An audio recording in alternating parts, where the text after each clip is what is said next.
Prabowo bikin Susi deg-degan saat naik kapal kecil, bagaimana kalau jatuh?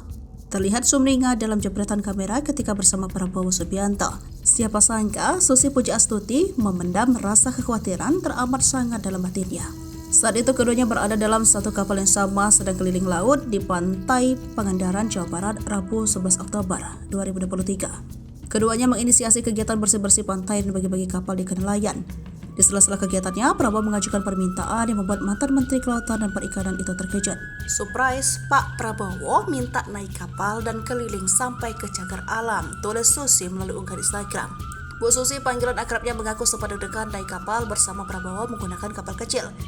Dilansir dari tribunjabar.id, Susi dan Prabowo berlayar ke tengah laut dengan satu perahu yang dinakodai oleh nelayan.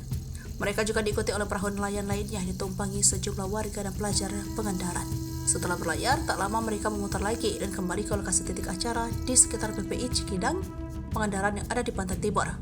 Prabowo mengakui ingin keliling dan melihat.